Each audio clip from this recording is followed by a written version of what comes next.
ने अपनी तलवार निकाल करके जैसे ही मारना चाहा, कलयुग ने चरण पकड़ लिए, बोले महाराज मुझे मत मारिए, मैं कलयुग हूं, सतयुग त्रेता द्वापर के बाद अब मेरी बारी है। परीक्षित बोले अभी तो सतयुग द्वापर चल रहा था, तुम कब आए? बोले भगवान कृष्ण जिस दिन अपनी लीला पूरी करके गए उसी दिन मेरा आगमन हुआ। परीक्षित जी महाराज बोले अब तुम चले जाओ। कलयुग बोला मैं नहीं जा सकता, आप मुझे कुछ स्थान दे दीजिए, मैं वहीं रहूंगा। और 5 स्थान प्रदान किए कलयुग को, द्यूतम सूना, द्यूतम पानम स्त्रियः सूना, ये 4 स्थान पहले प्रदान किए, और 5वें स्थान के रूप में जात रूप मदात प्रभो। कौन कौन से 5 स्थान है कलयुग के? जुआ, धन को गलत स्थान पर गलत प्रकार से व्यय करने वाले लोग कलयुग को आमंत्रण दे रहे हैं, कलयुग का आमंत्रण कर रहे हैं।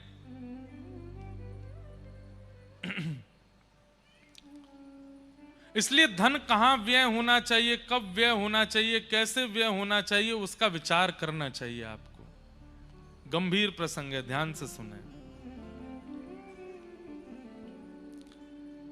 सत्संग करने वाले व्यक्ति को इतनी बुद्धि प्राप्त हो जाती है कि धन जो मेरे पास है उसका मैं व्यय कैसे करूं और कहां करूं, कितना करूं, क्यों करूं। जब व्यक्ति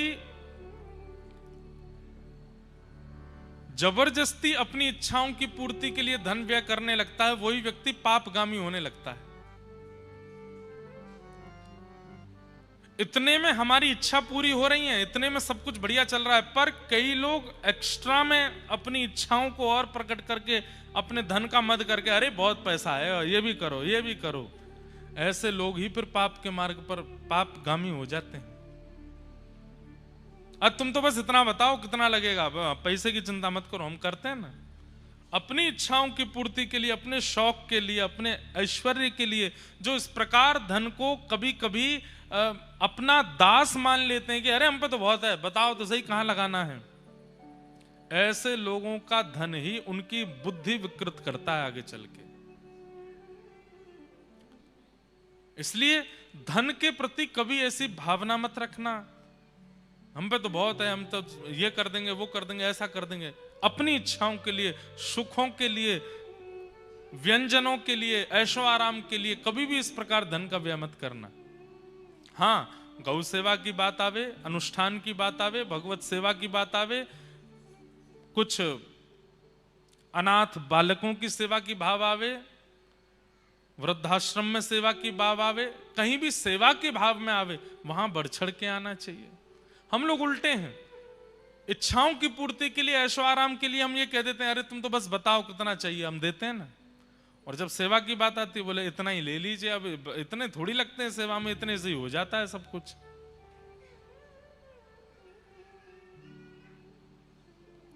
कभी आपने ऐसा सुना कि किसी गौशाला में, किसी विवाह उत्सव में, या किसी अनाथालय में, या किसी सेवा आश्रम में किसी ने 150 करोड़ 200 करोड़ दान किया हो? बहुत कम सुनने में मिलता है। लेकिन जब बड़े बड़े सट्टे होते हैं तो पता चलता है 1000 करोड़ का सट्टा हो गया, वहां पर इतना किसी ने ये कर दिया, वो कर दिया, इतना लोग निकालते हैं पैसा। उन्हीं लोगों की बुद्धि विकृत धन करता है। तो कलयुग का सबसे पहला निवास स्थान है द्यूतम। द्यूतम का मतलब जुआ होता है, और द्यूतम का दूसरा अर्थ अगर मैं लगा दूं तो वो यह भी होता है धन का असद प्रकार से व्यय करना, गलत तरीके से खर्च करना। अब देखिए, कहने पर आ जाएं तो हम ये भी कह सकते हैं, जब व्यक्ति धन दे करके असद वस्तु खरीदता है, किसी का मांस खरीदता है, मद्य खरीदता है, मदिरा खरीदता है, और वहां भी धन देता है, धन दे करके लेता है, ऐसे व्यक्ति की भी धन बुद्धि विकृत कर देता है। द्यूतम भैया, वो धन, पैसा, रुपया, जो भी आप उसको मान रहे हो, साक्षात लक्ष्मी है, उसको लक्ष्मी मानकर के व्यय कीजिए। द्यूतम, कलयुग का दूसरा स्थान क्या है? पानम, मदिरा पान, मद्यपान, अभक्ष सेवन। कोई भी ऐसी वस्तु का सेवन जो तामसी है, और कोई भी ऐसी वस्तु का सेवन जिसके सेवन के बाद आप अपने आपे से बाहर चले जाते हो, उसमें कलयुग का निवास है। मदिरा पान, उसमें कलयुग रहता है। इसलिए वैष्णवों को भूल करके भी तामसी वस्तुओं से तो दूर रहना चाहिए। प्याज लहसुन बाद में छोड़िएगा, पहले ये सब छोड़ दीजिए। धीरे धीरे प्रयास कीजिए, इच्छा हो जाए तो उनको भी छोड़ने का प्रयास करने लगिए।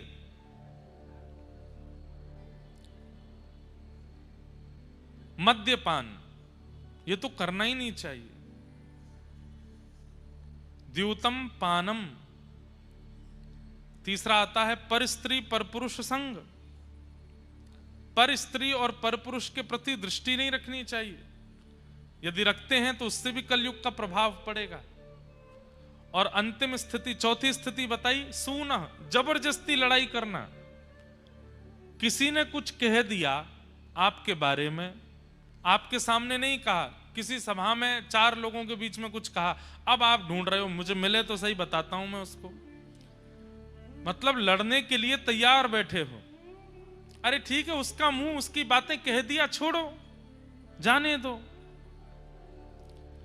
पर ये लेट गो वाली स्थिति जिनके मन में नहीं होती, जो अपने मन में लेके बैठ जाते हैं, नहीं मैं तो इसका बदला लेके रहूंगा, इससे लड़के रहूंगा, इससे बात करके रहूंगा, इसने ऐसा कैसे कहा, यूं कैसे कह दिया, ये वैष्णव का स्वरूप नहीं। जो जबरदस्ती हिंसा की ओर भागे, कलेश की ओर भागे, लड़ने के लिए तत्पर बैठा रहता हो, उस पर भी कलयुग का प्रभाव होता है। कहते हैं ना कि जैसे ही आप अपने आप को एक्टिव कर लेते हो किसी रोग को ग्रहण करने के लिए, वो रोग आप पर तभी आक्रमण करता है। ऐसे ही कलयुग ताकता रहता है कि आपको कब क्रोध आए और आप लड़ने के लिए कुछ अपशब्द बोलना प्रारंभ करो, थोड़े क्रोध में भर करके लड़ने के लिए जाओ, कलयुग उसी समय प्रविष्ट हो जाता है चित्त में। वो आपके एक्टिव होने का वेट करता है बस। इसलिए चाहे जो हो जाए, शांत रहिए, अपनी स्थिति को। वैष्णव का स्वरूप है, वो विवाद नहीं करता, वो संवाद करता है, विवाद में नहीं पड़ता। और कहीं विवाद प्रकट हो रहा हो, वैष्णव हाथ जोड़ करके, अपनी गलती नहीं होती फिर भी